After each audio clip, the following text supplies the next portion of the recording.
امیر سعادالدین copy کے پیچھے چلنے والوں کو میں اجازت نہیں دوں گا کہ وہ میری والدہ کے خیمے تک پہنچیں۔ میں امیر سعادالدین کا نمائندہ ہوں۔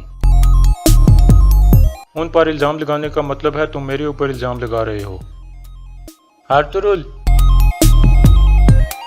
کس طرح کی تعلیم ہے یہ؟ السلام علیکم ناظرین، اس قسط کے آغاز میں آیت الن گمستکن کو ایک زہر کی شیشی دکھاتی ہے اور کہتی ہے کرکت کی پہلی بیوی دورو کو میں نے اس زہر سے مارا تھا اور اب اسی زہر سے میں کرکت کو بھی مار دوں گی۔ گمستکن کہتا ہے میں نے تم سے بہت کچھ مانگا ہے، لیکن اس میں جو سب سے برا تھا وہ تمہیں کرکت کی بیوی بننے کو کہنا تھا۔ آیت الن کہتی ہے اس بوڑھے آدمی کی بدبو تو کبھی نہ کبھی ختم ہو جائے گی، لیکن تمہارا مارگریو کا عہدہ ہمیشہ قائم رہے گا۔ تجتیکن اور گوکچے کی شادی والی رات کرکت کے لیے موت کی رات ہوگی اور اس رات وہ اپنی آخری سانس لے گا۔ دوسری طرف بانو ججک آیت الن کا وہ صندوق کھولتی ہے جس میں اس نے سلجان کا کڑا رکھا ہوا تھا۔ تھوڑی دیر بعد وہ کڑا اسے مل جاتا ہے اور اسے یقین ہو جاتا ہے کہ سلجان ٹھیک کہہ رہی تھی۔ اتنے میں آیت الن اسے آواز دیتی ہے۔ بانو ججک کڑا دوبارہ اندر رکھتی ہے اور فوراً صندوق بند کر دیتی ہے۔ وہاں سے نکل کر وہ سیدھی دوان کے پاس جاتی ہے اور دلی دامیر کا افسوس کرتی ہے۔ دوان اس کا شکریہ ادا کرتا ہے۔ پھر بانو کہتی ہے پچھلی بار جو باتیں ہوئی تھیں وہ ماضی کا حصہ ہو گئی ہیں، میں کچھ زیادہ ہی غصہ کر گئی تھی، اب ہمیں وہ باتیں بھول جانی چاہیے۔ دوان پھر شکریہ ادا کرتا ہے اور وہاں سے چلا جاتا ہے۔ اس کے بعد بانو ججک سلجان کے خیمے میں جاتی ہے اور کہتی ہے مجھے بتاؤ تمہیں آیت الن پر شک کیوں ہے؟ سلجان کہتی ہے میں نہیں بتا سکتی، لیکن تمہیں یہ پتا ہونا چاہیے کہ اس عورت نے پہلے کرکت بے کے خیمے میں زہر پھیلایا ہے اور اب حائمہ خاتون کے خیمے میں پھیلانا چاہتی ہے۔ بانو ججک اس کی گردن پر خنجر رکھ دیتی ہے اور کہتی ہے میں تمہارے لیے کرکت بے کے خیمے میں داخل ہوئی تھی اور چوروں کی طرح تلاشی لی اور پکڑی جانے والی تھی۔ اب تم مجھے سب کچھ بتاؤ گی اور سچ سچ بتاؤ گی، ورنہ میں تمہارا گلا کاٹ دوں گی۔ اب مجھے بتاؤ کہ تمہیں آیت الن پر شک کیوں ہے؟ سلجان کہتی ہے آیت الن نے شادی سے پہلے کرکت بے سے ناجائز تعلقات قائم کر رکھے تھے اور میں یہ بھی جانتی ہوں کہ دورو خاتون کو بھی اسی نے مارا ہے اور یہی راز چھپانے کے لیے اس نے ایک بوڑھی عورت کو بھی مار دیا تھا۔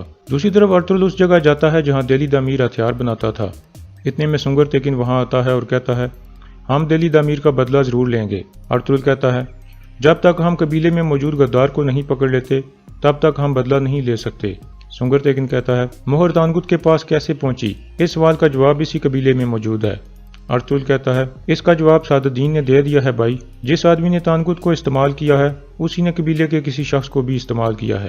اب وقت آ گیا ہے کہ گمستکن سے بات کی جائے۔ دوسری طرف بانو ججک خنجر ہٹا لیتی ہے اور نیچے بیٹھ جاتی ہے۔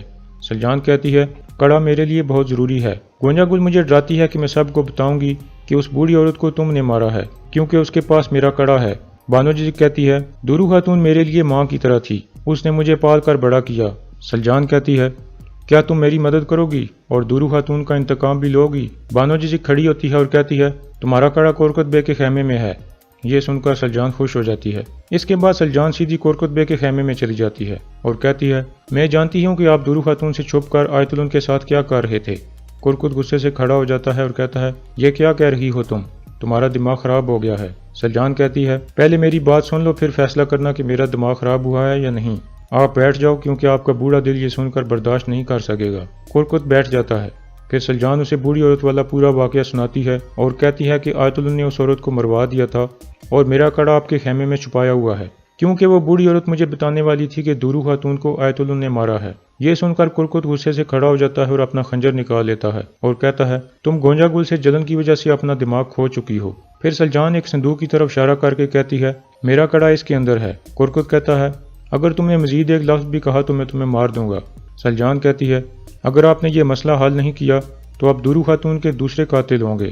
یہ کہہ کر وہ وہاں سے چلی جاتی ہے۔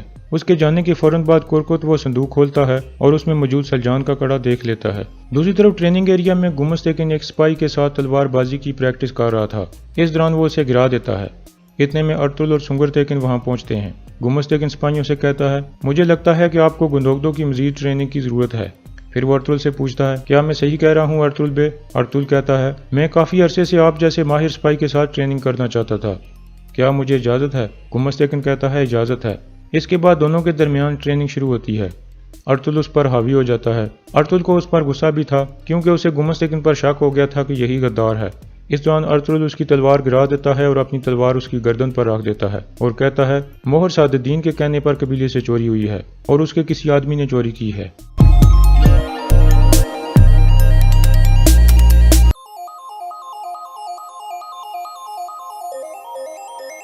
امیر سعادت الدین کوپی کے پیچھے چلنے والوں کو میں اجازت نہیں دوں گا کہ وہ میری والدہ کے خیمے تک پہنچیں۔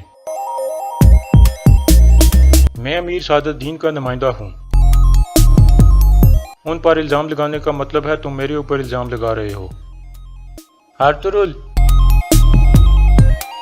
کس طرح کی تعلیم ہے یہ؟ اس کے بعد گندوگدو ارطغرل کی تلوار ہٹا دیتا ہے اور گمستگن کو اٹھانے کے لیے اپنا ہاتھ بڑھاتا ہے، لیکن گمستگن خود اٹھتا ہے اور اپنی تلوار اٹھا لیتا ہے۔ گندوگدو اس سے پوچھتا ہے کیا بات ہے گمستگن بے؟ گمستگن کہتا ہے تمہارا بھائی سعادت الدین اور میرے اوپر الزام لگا رہا ہے کہ میں نے سعادت الدین کے حکم پر مہر چوری کی ہے۔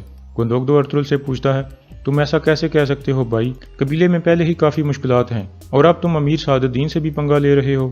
ارطغرل کہتا ہے میں نے صرف یہ کہا ہے کہ سعادت الدین کے کسی آدمی نے مہر چوری کی ہے، اس کا ایک ملازم ہمارے قبیلے میں رہ رہا ہے۔ گمستگن کہتا ہے تو پھر یا تو میرا ہاتھ کٹے گا یا تمہاری زبان کٹے گی تاکہ ہمارے درمیان یہ فتنہ ختم ہو سکے۔ یہ کہہ کر وہ غصے سے چلا جاتا ہے۔ دوسری طرف سلجان واپس اپنے خیمے میں آتی ہے اور بانو ججک کو بتاتی ہے کہ میں نے کرکت بے کو سب کچھ بتا دیا ہے، تم پریشان مت ہو۔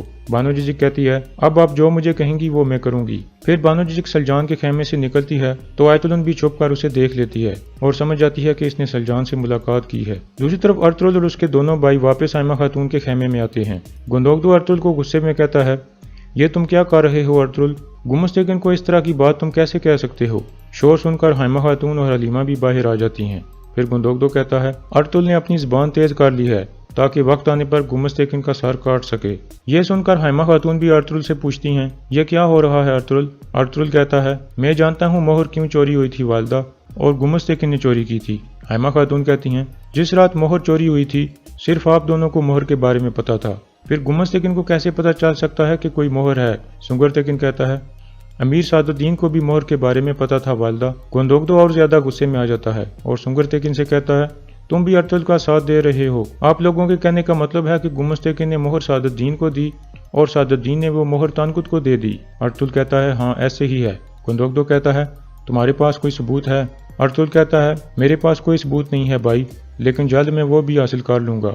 دوسری طرف کرکت بے غصے میں ادھر ادھر ٹہل رہا تھا، اتنے میں آیت الن وہاں پہنچتی ہے اور کہتی ہے میں نے سلجان کو یہاں سے نکلتے دیکھا، کیا چاہتی ہے وہ آپ سے؟ کرکت کہتا ہے اس نے مجھے بتایا ہے کہ دورو خاتون کے مرنے سے پہلے ہمارے درمیان جو تعلق تھا وہ اس بارے میں جانتی ہے۔ آیت الن کہتی ہے یہ عورت گونجا گل کی شادی میں رکاوٹ ڈالنا چاہتی ہے، اس لیے وہ کوئی بھی جھوٹ بول سکتی ہے، کیا اس نے کچھ اور بھی بتایا ہے آپ کو؟ کرکت بے کہتا ہے نہیں۔ اتنے میں تیتیکن اندر داخل ہوتا ہے اور کہتا ہے آج ٹریننگ ایریا میں ارطغرل نے گمستگن کے گلے پر تلوار رکھ دی تھی، پھر گندوگدو نے آ کر وہ تلوار ہٹائی۔ آیت الن غصے میں آ جاتی ہے اور کرکت سے کہتی ہے دیکھا آپ نے یہ کیا ہو رہا ہے؟ اس سب کے پیچھے ارطغرل ہوگا، اپنے دشمنوں کو پہچانو اور کچھ کرو اس سے پہلے کہ بہت دیر ہو جائے۔ دوسری طرف گمستگن بھی شدید غصے میں تھا اور گونجا گل سے کہتا ہے ارطغرل کو اس کی قیمت چکانی پڑے گی اور جو بھی میرے راستے میں آیا اسے میں توڑ ڈالوں گا۔ اتنے میں آیت الن وہاں پہنچتی ہے اور پوچھتی ہے آپ ٹھیک ہو بھائی؟ گمستگن کہتا ہے میں بالکل ٹھیک نہیں ہوں، ارطغرل میری سوچ سے بھی زیادہ جانتا ہے۔ آیت الن کہتی ہے میرے پاس بھی آپ کو کچھ بتانے کے لیے ہے بھائی، سلجان کرکت کے پاس آئی تھی اور اس نے میرے بارے میں کچھ باتیں کرکت کو بتائی ہیں، اور پھر بعد میں بانو ججک بھی سلجان کے خیمے سے نکل رہی تھی، اس کا مطلب ہے کہ وہ بانو ججک کو استعمال کرنا چاہتی ہے۔ گمستگن کہتا ہے یہ معاملہ بہت لمبا ہوتا جا رہا ہے۔ آیت الن کہتی ہے جب تک کرکت مر نہیں جاتا تب تک ہمارے لیے کوئی سکون نہیں ہے۔ گمستگن کہتا ہے تجتیکن اور گوکچے کی شادی ہونے دو، پھر کرکت کو ختم کر دینا۔ دوسری طرف سلجان حلیمہ سلطان کو بتاتی ہے کہ میں نے کرکت کو ساری باتیں بتا دی ہیں لیکن اس نے مجھے نکال دیا، لیکن میں نے شک کا بیج اس کے اندر بو دیا ہے، اب دیکھنا ہے کہ وہ آیت الن سے کب اس کا حساب لے گا۔ دوسری طرف گمستگن گونجا گل سے کہتا ہے تم گندوگدو کی لگام کھینچ کے رکھو، وہ تمہارے بارے میں پریشان ہے اور تمہیں کھونا نہیں چاہتا۔ میں بھی گندوگدو کو ارطغرل کے خلاف بھڑکانے کی پوری کوشش کروں گا اور اگر ہو سکا تو حائمہ خاتون کو بھی اس کے خلاف کروں گا۔